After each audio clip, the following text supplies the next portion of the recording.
Paramahamsa Parivrajagacharya Stotra Satta Sri Srimad His Divine Grace Shirabhai Charanarvind Bhakti Vedanta Swami Sri Prabhupada Ki Ananta Koti Vaishnava Vrinda Ki ISKCON DVT Founder Acharya's Divine Grace Srila Prabhupada Ki Namacharya Sri Haridas Thakur Ki Prem Se Gaho Sri Krishna Chaitanya Prabhu Nityananda Sri Advaita Gradhara Sri Vasari Gaura Bhakta Vrinda Ki Sri Sri Radha Krishna Gopa Gopinath Shamakunda Radha Kunda Giri Govardhana Ki Sri Vrindavan Mathura Dhama Ki Sri Dwarka Dhama Ki Sri Jagannath Puri Dhama Ki Sri Navadvip Mayapur Dhama Ki Sri Mayapur Chandraday Mandir Ki Gangamai Jumanamai Ki Tulsi Devi Bhakti Devi Ki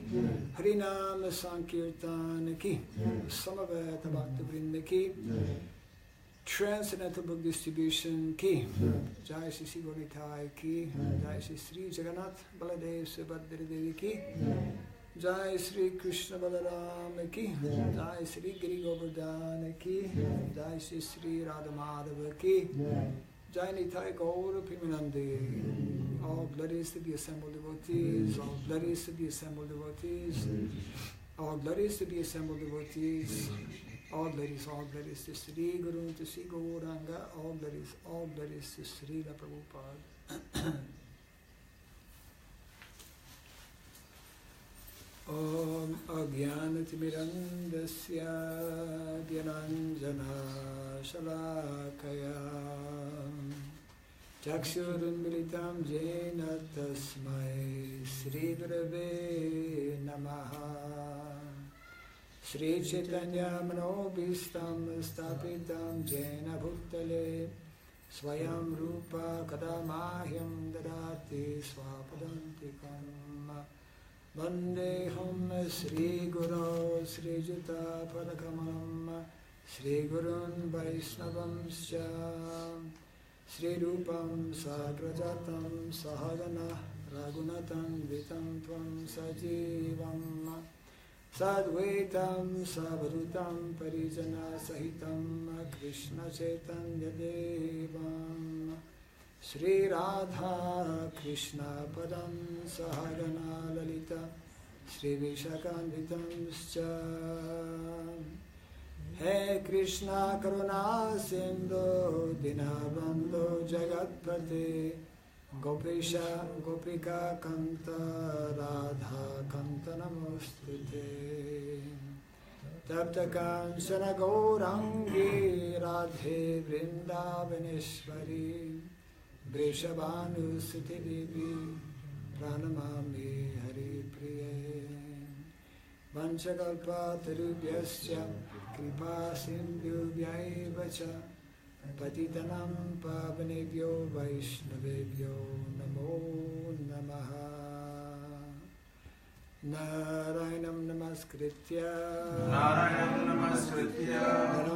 Chaiva Narottamam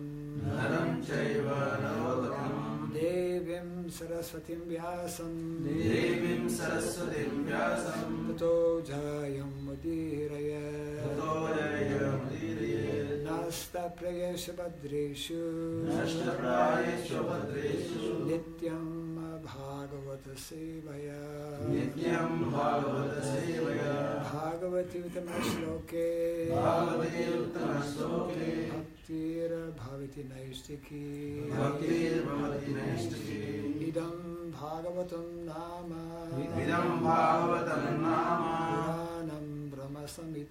Purāṇam Brahma Samhita Uttama Shloka Charita Chakara Bhagavan Rishi Nishrayasaya Lokasya Anyam Swasyayanam Maha Sri Krishna Chaitanya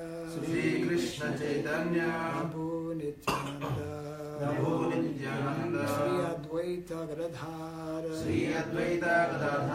Sri Vasari Gaura Bhakta Vrinda Hare Krishna, Hare Krishna, Hare Krishna, Hare Krishna, Krishna Krishna, Hare Hare, Krishna Krishna, Hare Hare, Hare Rama, Hare Rama, Hare Rama, Hare Rama, Rama Rama, Hare Hare, Rama Rama, Hare Hare.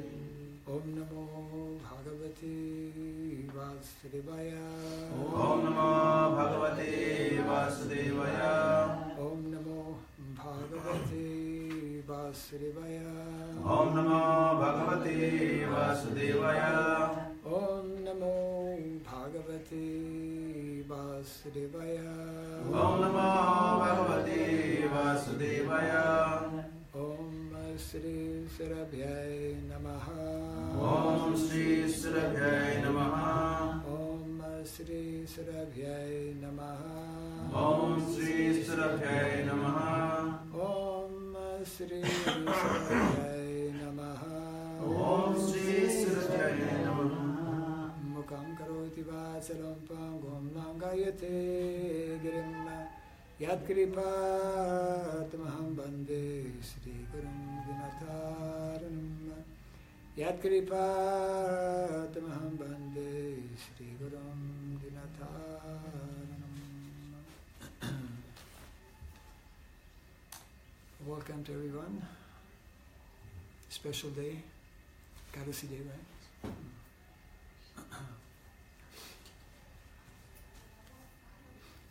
So we are continuing in our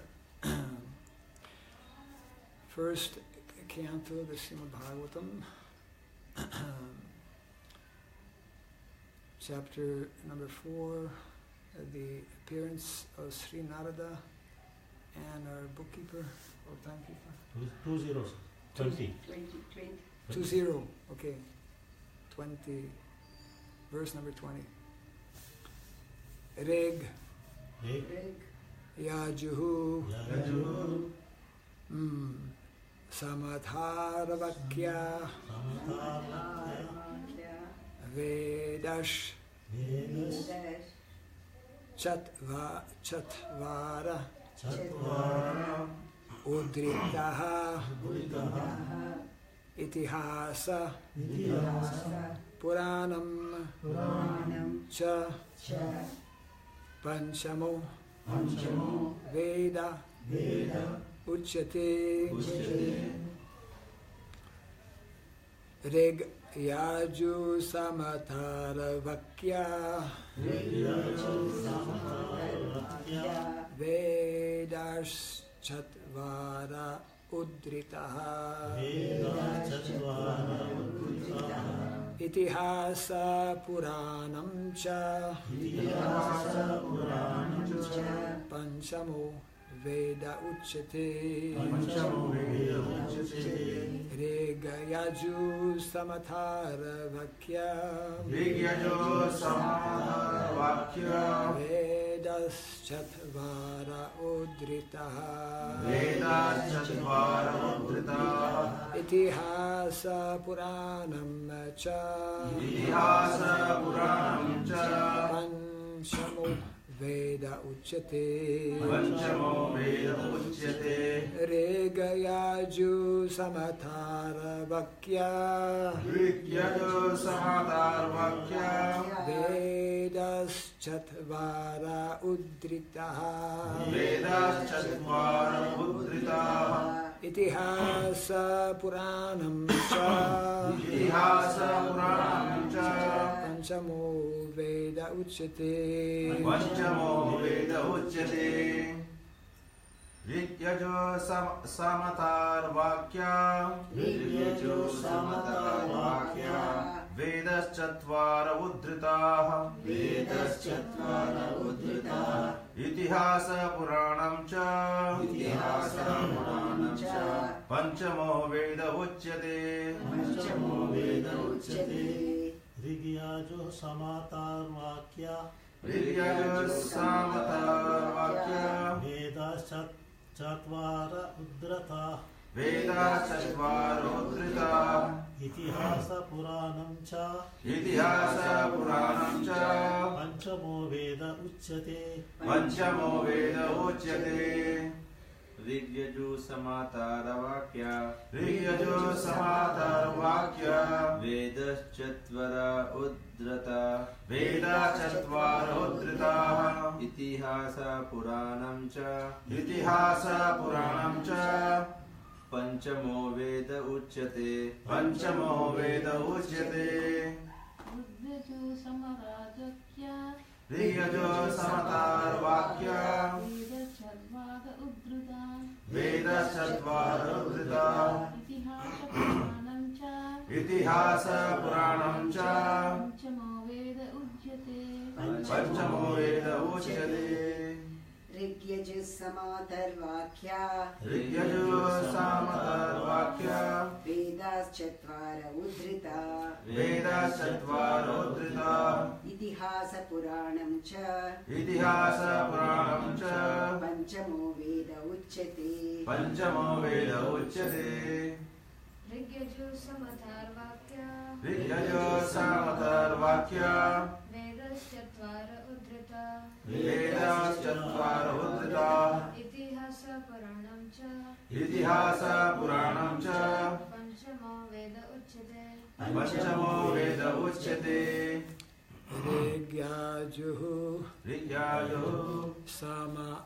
ṛg-yajuḥ-sāma-atharva-ākhyāḥ. Sama-atharva-ākhyāḥ. The names of the four Vedas. The names of the four Vedas. Vedaḥ, Veda, the Vedas. the Vedas. Catvāraḥ, Catvāraḥ, four. four. Uddhṛtāḥ, Uddhṛtāḥ, made into separate parts. made into separate parts.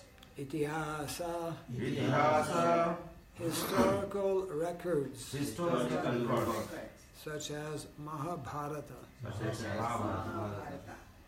Purāṇam cha, Purāṇam ca, and the Purāṇas. and the Purāṇas. Pañcamaḥ, Pañcamaḥ, the fifth. the fifth. Vedaḥ, Veda, the original source of knowledge. the original source of knowledge. Ucyate, Ucyate is said to be. is said to be. So text 20 has no purport. We'll read the translation, and the subject matter in the coming few verses are in relation to how the Vedas came into being. So we'll go through a few verses, and after a few verses there'll be one purport wherein Srila Prabhupada explains a bit more in detail. So the translation to text 20, the four divisions of the original sources of knowledge, the Vedas, were made separately, but the historical facts and authentic stories mentioned into Purāṇas are called the fifth Veda. And kindly repeat after me. The four divisions The four divisions of the original sources of knowledge, of the original sources of knowledge, the Vedas, the Vedas, were made separately, were made separately. but the historical facts But the historical facts and authentic stories and authentic stories mentioned in the Purāṇas mentioned in the Purāṇas are called the fifth Veda. are called the fifth Veda. Text 21. Tatra ṛg-yajuḥ paila samaggo jaimini kavihim vaishampayana vaiko nisnato yajuḥ-sāma-uta. Translation. After the Vedas were divided into four divisions, Paila Rishi became the professor of the Rig Veda. Jaimini the professor of the Samaveda, and Vaisampayana alone became glorified by the Yajur Veda. Very short purport by Srila Prabhupada. The different Vedas were entrusted to different learned scholars for development in various ways. Very interesting how the word professor is used. Actually, in Indonesia,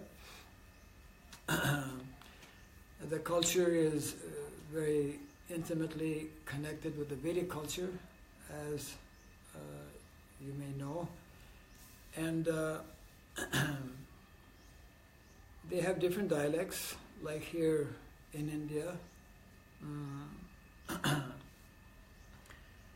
The main dialect on the main island, the most populated island, is called the island of Java. That's where the capital of Jakarta is, Java. So on that island, the language is Javanese language. Whereas in Bali is another island, they have a different language. In Lampung, they have another language, like India. Yes. You know. But they have a national language also that's called Bahasa Indonesia.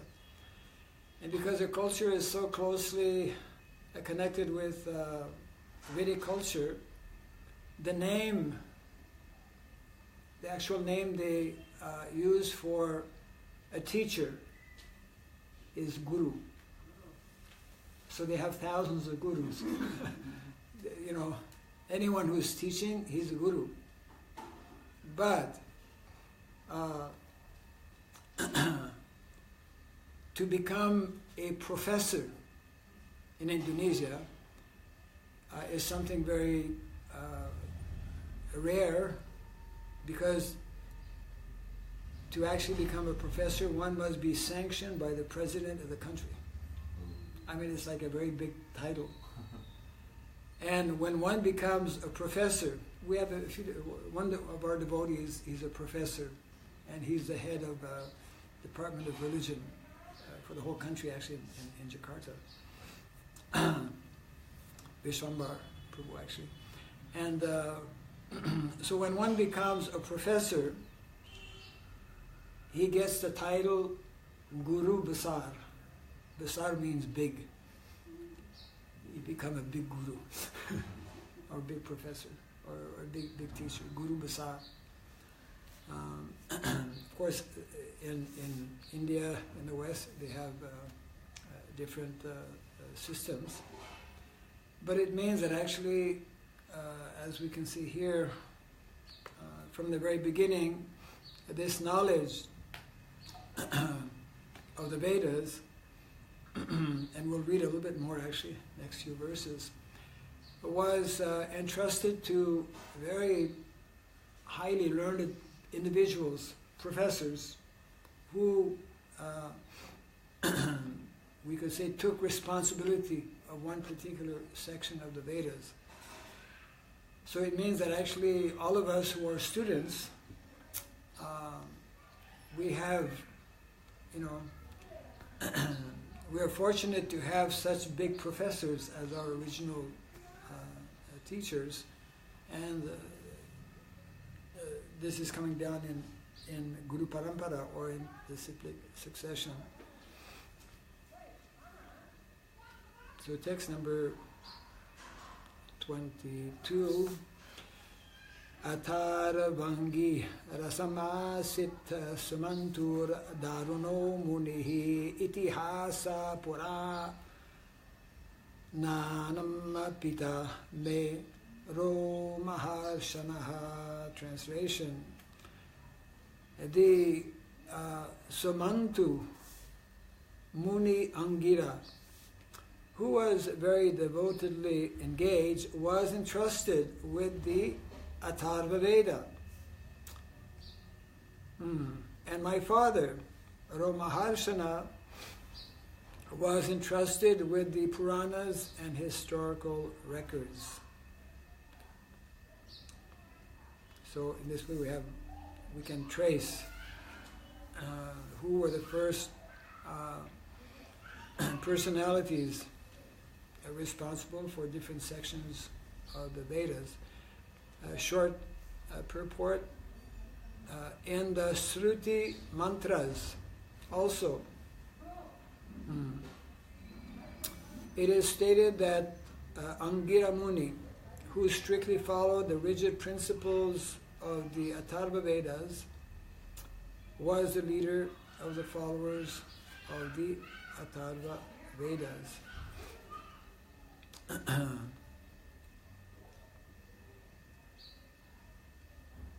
Text number 23.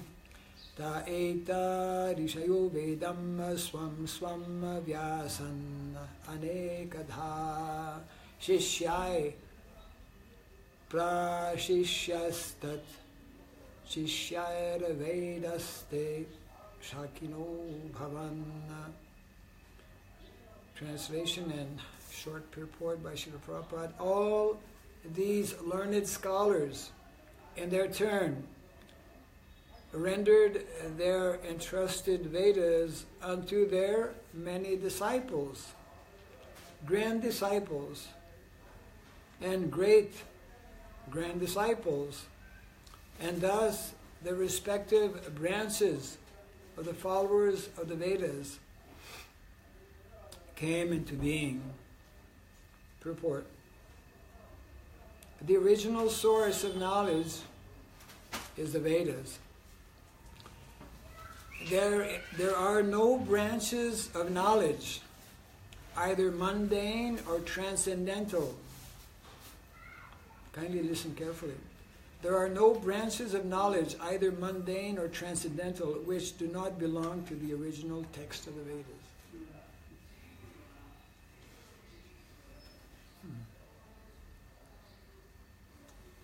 They have simply been developed into different branches. They were originally rendered by great, respectable, and learned professors. In other words, the Vedic knowledge, divided into different branches, has been distributed all over the world by different disciplic successions. No one, therefore, can claim independent knowledge beyond the Vedas. Western philosophers don't like to hear this. Or scholars in general. So a very important point. Actually, there's so many things we don't know in terms of history. For example, going back quite a few 1,000 years, we have some information that it's always been like that, but the specific names are mentioned of people from Europe, people from Greece, and other European countries visiting India and bringing back different branches of knowledge, different information, and kind of, introducing that. So the point being made here actually is that the original knowledge means it is connected with the Vedas, and that covers both spiritual and material knowledge. So that's why it is mentioned also that knowledge is one. Knowledge is one. And if anyone tries to present something over and beyond, it will be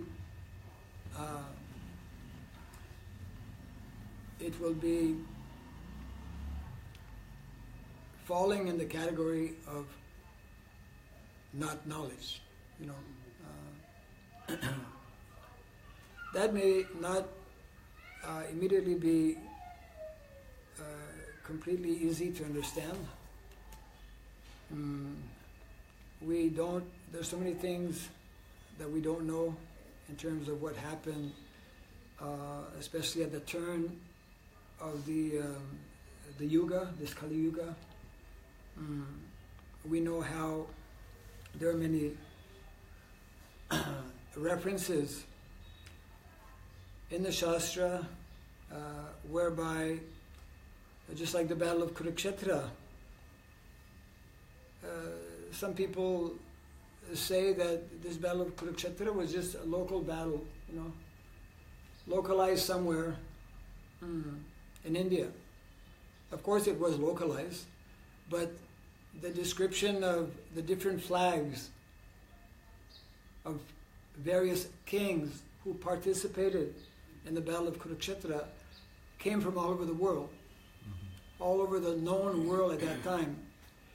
And we have to keep in mind something which very often we tend to forget.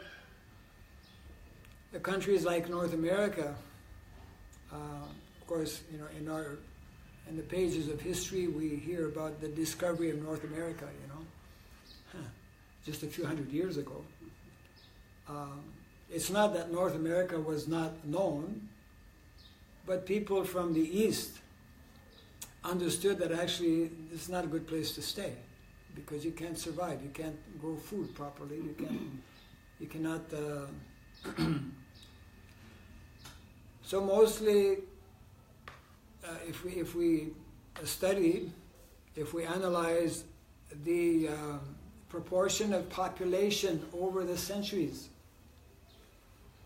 even up to now, majority of population has always been in the eastern countries because it's more easy for people to live.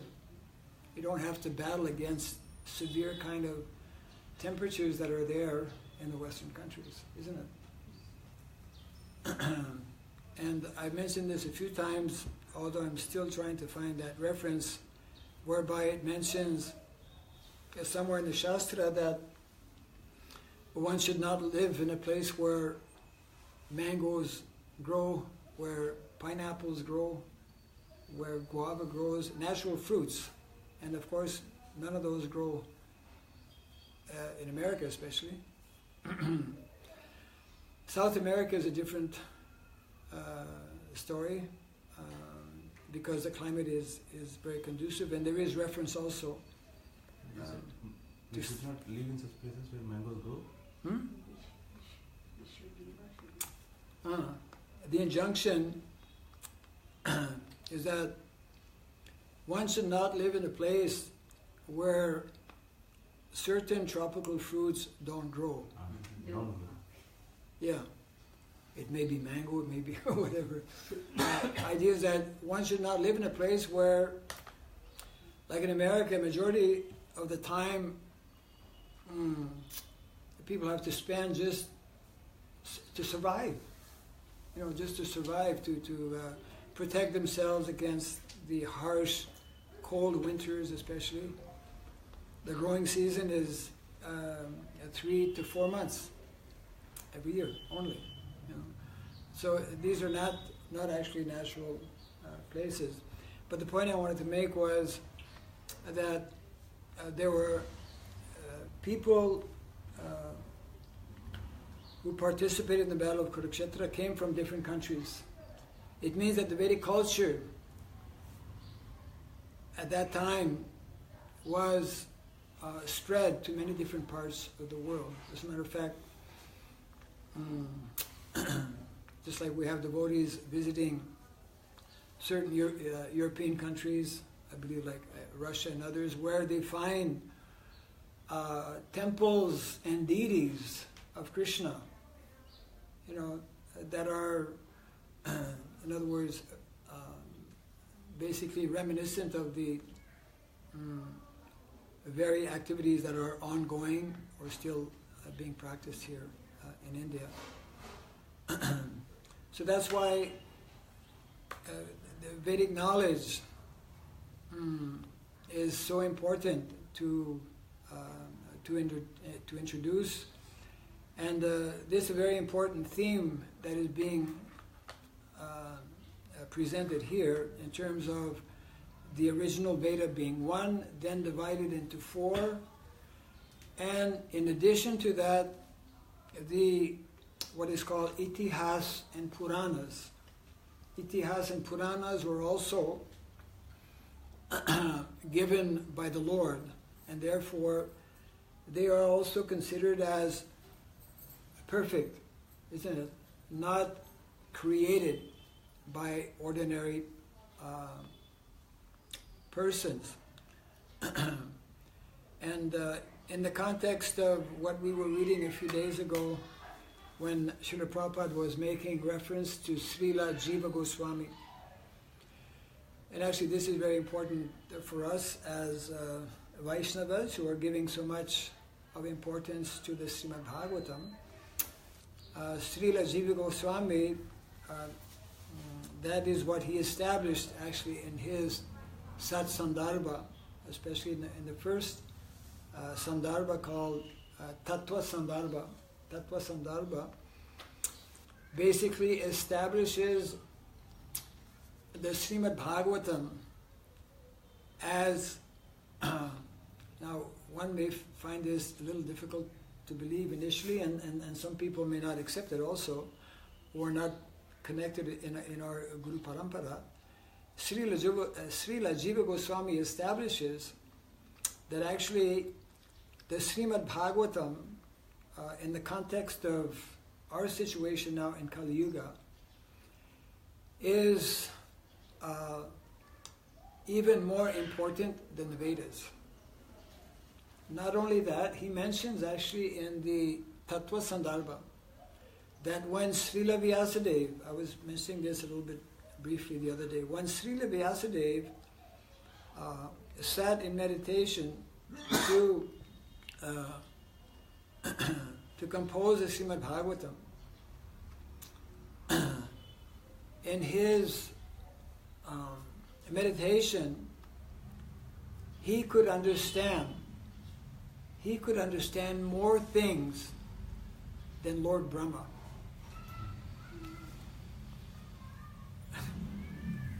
This is our Jiva Goswami, who is the foremost philosopher in our Guru Parampara. It's one I was just reading yesterday, and I marked it because I want to go back and look at the purport. But he very clearly establishes, because Srila Vyasadeva is an incarnation of the Lord. Lord Brahma, he's, we can say ordinary jiva, not so ordinary. After all, he's the creator of this world, secondary creator. But Srila Vyasadeva, he is described as the literary incarnation. And it is mentioning how in every Dwapara Yuga, there is a Srila Vyasadeva who brings all the Vedas, because before that people have good brain, they can follow, they can understand, they can memorize, etc. Their intelligence is more sharp. So this further goes to underline how important is the Srimad Bhagavatam for all of us, in that it contains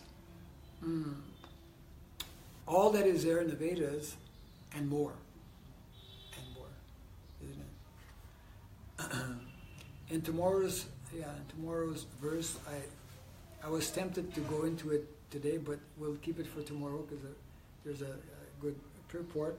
But the same theme, Srila Prabhupada will continue actually in his purports regarding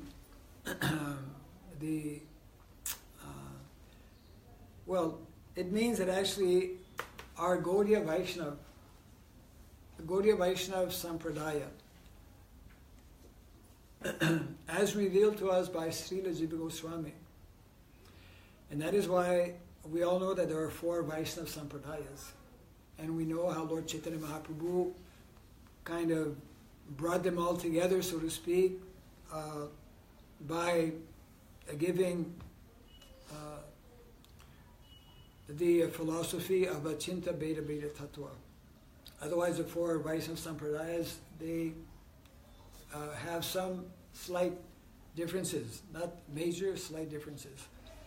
Lord Chaitanya brought all this together, and therefore it means that the tattva, the transcendental level of realization given by our Vaishnava Acharyas, especially from the time of Lord Chaitanya Mahaprabhu, are very, very unique and have the potency, and we can see by personalities like Srila Bhaktivinoda Thakur, Srila Bhakti Siddhanta Saraswati Thakur, and of course Srila Prabhupada.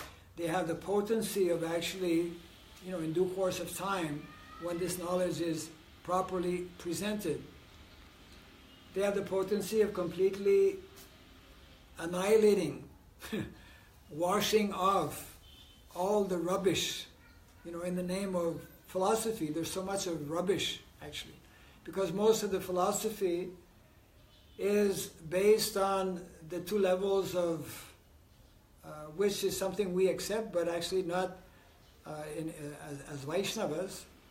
We were touching on this point as well, how one acquires knowledge by pratyaksha, by direct sense perception, or one acquires knowledge by one's mind, intelligence, thinking, anumana.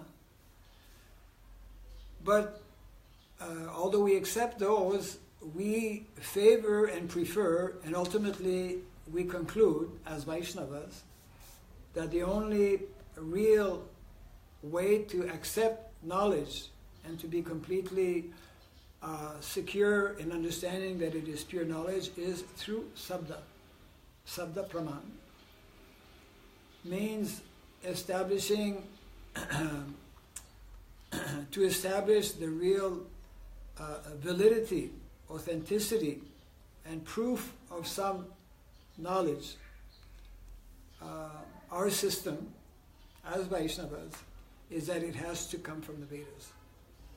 And this is also what Srila Bhaktivinoda Thakur, naturally, it's the same sampradaya, in his Dasamula Tattva.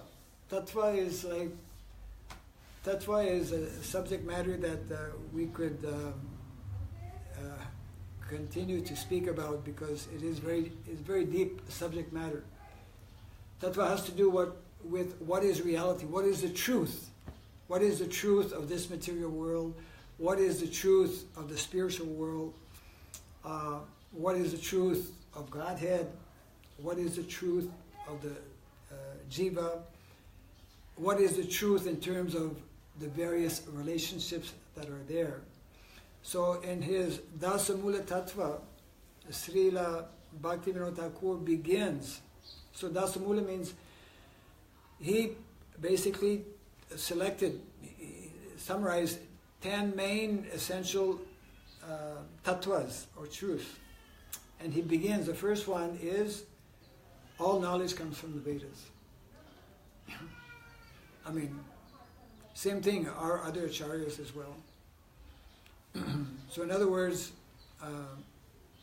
whenever someone may present something, we can challenge, are you getting this from Vedas? Otherwise, the senses are limited and imperfect, and so is the mind.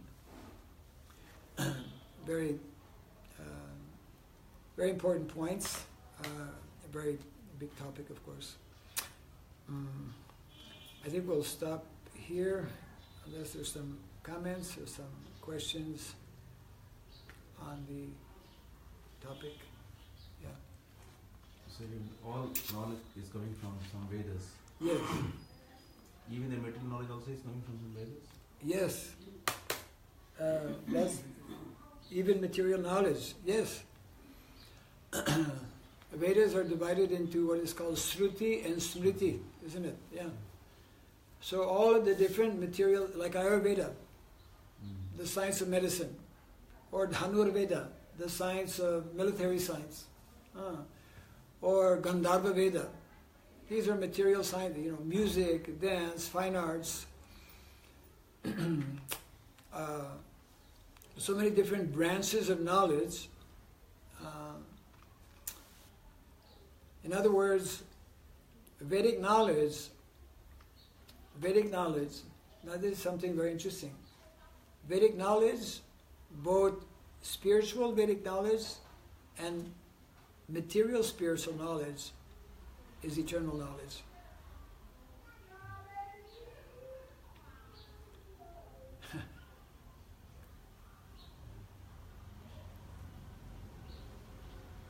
We simply have to, as conditioned souls, just like we are those who decide to take up the process of Krishna consciousness, we understand, have some understanding. We have forgotten our original spiritual identity.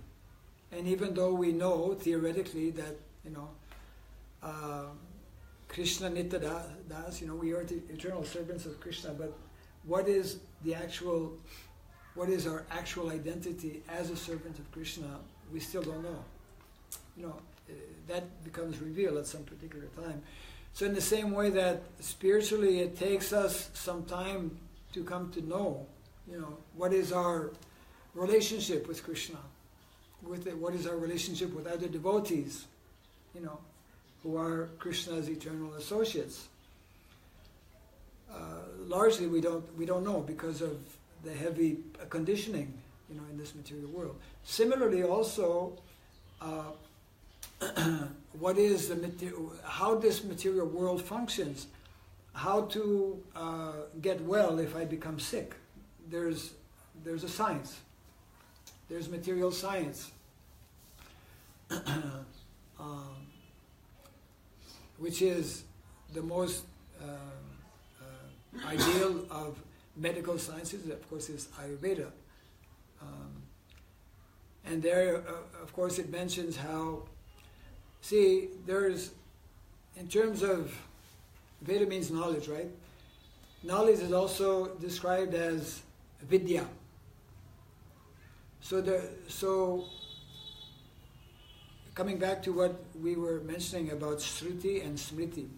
Shruti is what is heard, the original Vedas. The original Vedas, the 4 Vedas, and the itihāsa and Purāṇas. And the rest actually is Smriti.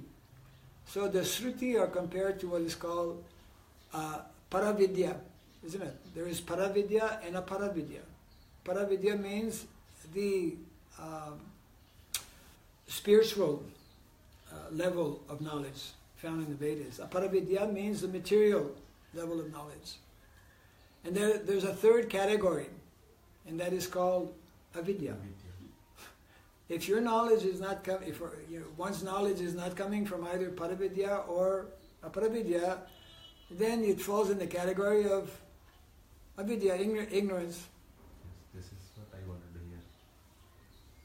Because I was thinking that knowledge means even the education which we are undergoing. No. It should come under avidya. Yeah, it is. That is, we were thinking avidya, this is also material knowledge. Avidya par excellence, topmost avidya, modern education. Yes, topmost avidya. Topmost avidya. So this avidya is taking us away from the Lord. Yes. Most of the modern day philosophies is totally entrenched into avidya, misleading. Yes. Like Prabhupada and our acharyas, they have that understanding clearly, and they can see how the whole world is being misled by these, Only one thing, sorry to interrupt you. Yeah.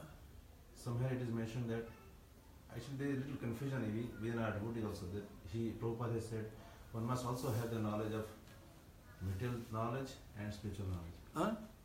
Spiritual knowledge and material knowledge. What about it? But this material knowledge, I think we are getting confused that we are taking it as a modern education. We were thinking. No.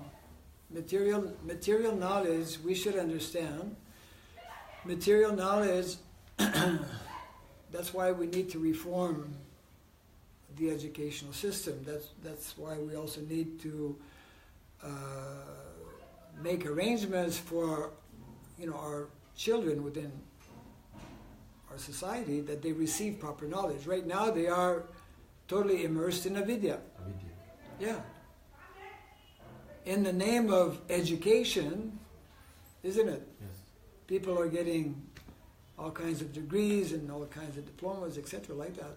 But that is,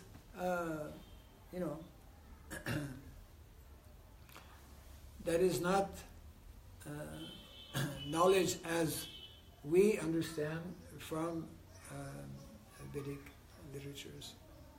Why? Because it is, as you were mentioning the point, it is leading us away from Krishna. Yes. Whatever is leading us away from Krishna is avidya, is to be rejected. It is adharma. Yeah. It is adharma. It is sinful. Yeah. It is doing disservice, the greatest disservice. That's why Prabhupada also spoke about modern education as being atmahana, killer of the soul. Yeah. We are killing knowledge. We are killing the ability for young people to acquire proper knowledge. So, yeah. So it is the greatest, we can say, violence. It is violence. Prabhupada explains how in the context of ahimsa,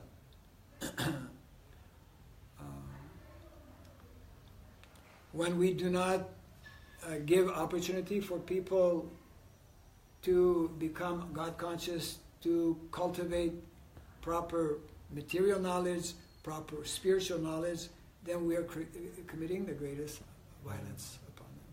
Yes.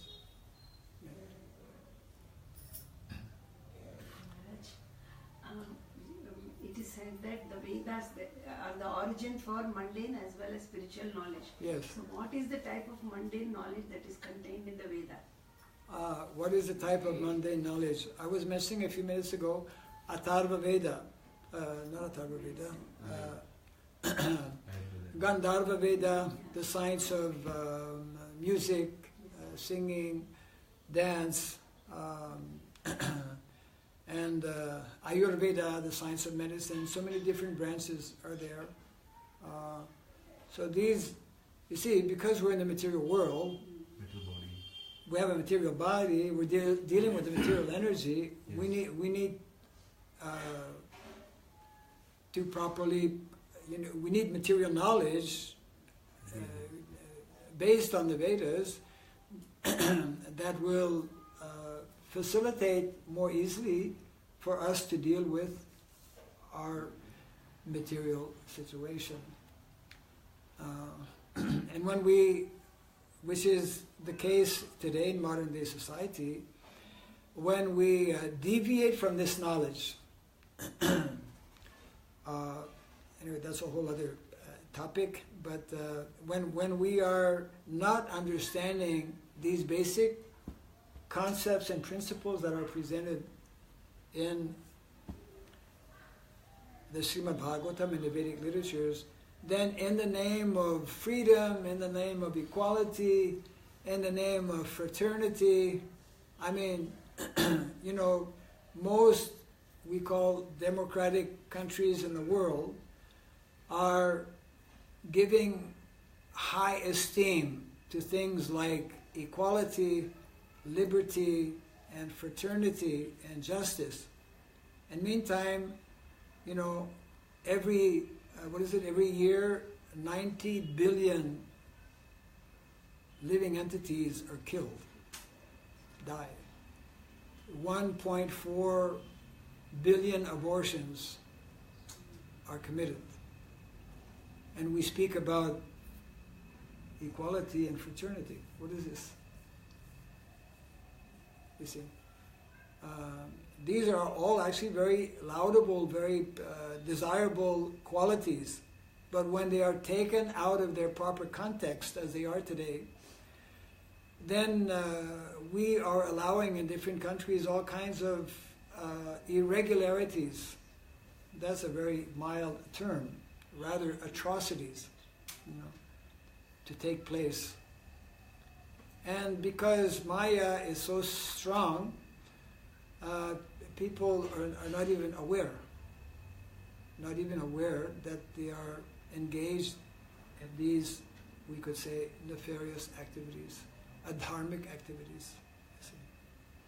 So therefore the need and the importance to share this knowledge, this information, therefore the need very much for our own devotees to understand